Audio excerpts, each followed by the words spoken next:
नमस्कार, मी श्रीकांत घुले. तुम्हा सर्वांचं आमच्या या विशेष कार्यक्रमात मनापासून स्वागत. सगळ्यांचं आजच्या बजेटकडे लक्ष लागलेलं आणि त्याला कारणं देखील तितकीच महत्त्वाची आहेत. दरवर्षी साधारणतः बजेट म्हटलं की काय स्वस्त होणार, काय महाग होणार, टॅक्सच्या स्लॅबमध्ये कुठले बदल होतात, नोकरदार वर्गासाठी काय घोषणा केल्या जातात, मध्यमवर्गीयांसाठी काय घोषणा केली जाते, याकडे सगळ्यांचंच लक्ष असतं. मात्र या बजेट अनेक अर्थानं महत्त्वाचं आहे. त्यामध्ये सर्वात महत्त्वाचा मुद्दा म्हणजे अर्थात सध्याचं जे विद्यमान सरकार आहे, केंद्रातलं सरकार, त्यांचं हे अशा अर्थाने पंचवार्षिकचा विचार करता शेवटचं बजेट म्हणता येईल. त्यामुळे घोषणांचा एकीकडे पाऊस पडणार का, दुसरा राजकीय अँगल म्हणजे यावर्षी येऊ घातलेल्या विधानसभेच्या नऊ राज्यांच्या विधानसभेच्या निवडणुका, त्यानंतर येणाऱ्या लोकसभेच्या निवडणुका, या सगळ्या गोष्टींमुळे आजच्या या केंद्रीय अर्थसंकल्पाकडे, बजेटकडे सगळ्यांचंच लक्ष लागलेलं आहे. माझ्यासोबत माझी सहकारी कल्याणी. नमस्कार, मी कल्याणी दीक्षित. सामच्या विशेष कार्यक्रमात तुम्हा सर्वांचं स्वागत आहे. बजेट म्हटलं की सगळ्यांच्या नजरा लागतात, त्यामुळे आजच्या बजेटमधून, आजच्या लाल पोतडीतून नेमकं काय समोर येणार हे पाहणं अतिशय महत्त्वाचं आहे. आणि सध्या आपण प्री बजेट म्हणजे बजेट सादर होण्यापूर्वी आता आपण एक चर्चासत्र घेतोय आणि त्या चर्चासत्रामध्ये माझ्यासोबत आहेत कृषी क्षेत्राचे अभ्यासक श्रीकांत कुळेकर सर. नमस्कार सर. त्यानंतर उद्योग क्षेत्रातले अर्थात महाराष्ट्र इकॉनॉमिक डेव्हलपमेंट काउन्सिलचे चेअरमन अनिल गचके सर.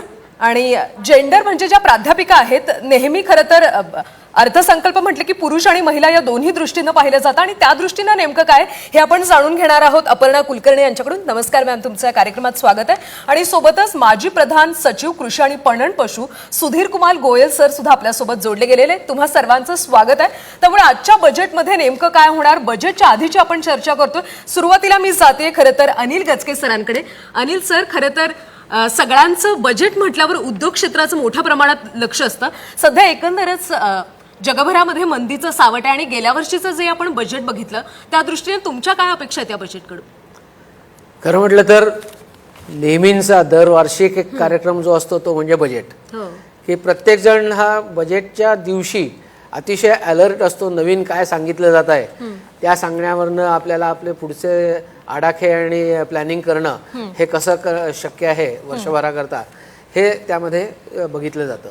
मुळात आता गेल्या वर्षीचं जे बजेट होतं त्या बजेटमध्ये आणि आत्ताच्या येणाऱ्या बजेटकडनं आपण काय अपेक्षा ठेवाव्यात.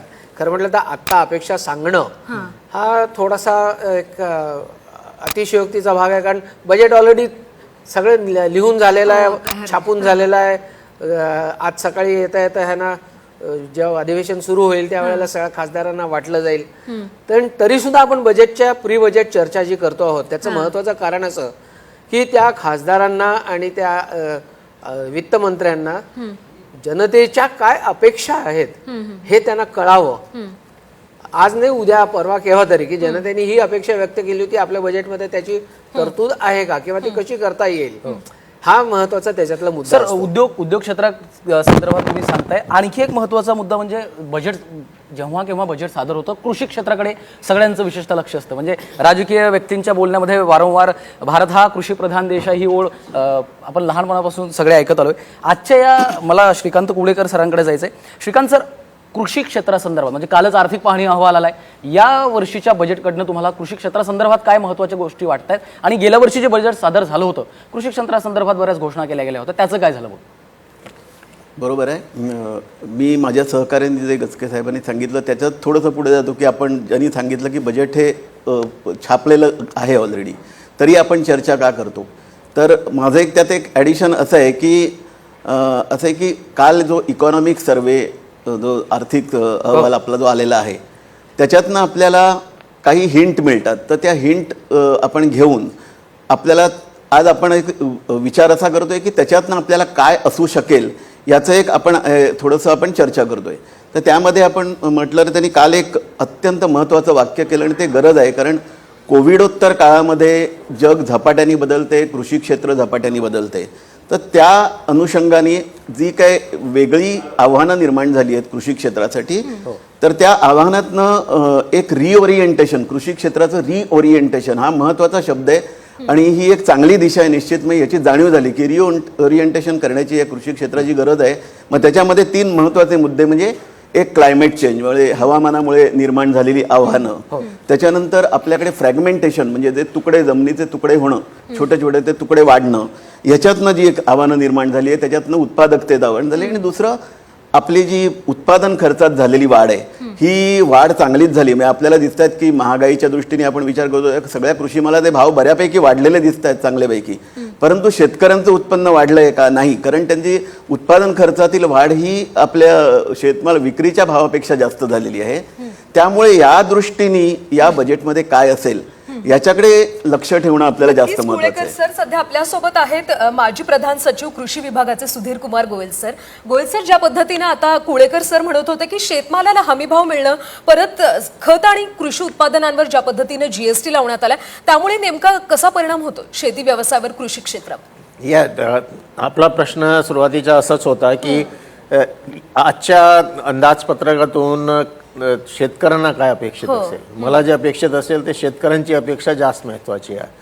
शेतकऱ्यांची प्रत्येक अर्थसंकल्पात पहिली अपेक्षा असते की नैसर्गिक आपत्तीवर माझ्यावर जे काही ताण पडतो आहे त्याच्यावर मला काही उपाययोजना ह्या अर्थसंकल्पातून मिळणार आहेत का. आणि ते प्रत्येक अर्थसंकल्पामध्ये काही तरतुदी जाहीर केली जातात, परंतु फारसा काही हे जे विपत्ती आहे त्याच्यावर 100% काही तोडगा आतापर्यंत काढण्यात आलेला नाही. तर ही अपेक्षा प्रत्येक अर्थसंकल्पात असते आणि ह्या अर्थसंकल्पामध्ये देखील राहणार. दुसरी अपेक्षा असते की माझ्या जो काही शेतमाल आहे त्याला योग्य भाव मिळू शकणार की नाही. आणि ह्याच्यामध्ये जे आपण सांगितलं की भाव वाढलेले आहे आणि माझ्याकडे खर्च वाढलेला आहे आणि त्याच्या मोबदला मिळणार की नाही, ह्या दोन गोष्टीवर प्रामुख्याने शेतकऱ्यांच्या प्रत्येक अर्थसंकल्पाकडे लक्ष असतो. त्याच्या किती जवळ आपण जाणार आहोत ते ह्या अर्थसंकल्पाच्या गमक राहणार आहे. की कृषी क्षेत्रामध्ये शेतकऱ्यांचे हे त्यांना मी दोन मॉन्स्टर्स म्हणतो, मॉन्सून अँड मार्केट, आणि दोन्ही लहरीपणा आहे. त्याच्यावर शेतकऱ्यांच्या अजिबात काही नियंत्रण नाही आणि ते सगळं एक निसर्गावर, दुसरा बाजारावर, आणि त्याच्यावर अवलंबून जे आहेत त्याच्यासाठी जे नवनवीन तरतूद केली जातात. आता त्याच्या तरतूद आहे, माझी अपेक्षा आणि शेतकऱ्यांची अपेक्षा राहणार आहे, हर खेत को पाणी. हे स्लोगन झालेलं आहे. हर घर जल एक स्लोगन आहे, पण हर खेत को पाणी दुसरा स्लोगन आहे. 20 कोटी आपल्याकडे प्लॉट्स आहेत किंवा शेती आहे. कोणाला हे माहीत नाही की किती टक्केपर्यंत शेतकऱ्यांचे शेतात पाणी पोचलेलं आहे. ते पाणी पोचलं असेल तर निसर्गावरचा जो काही ताण आहे ते कमी करण्याकरिता तो उपयोगी पडेल.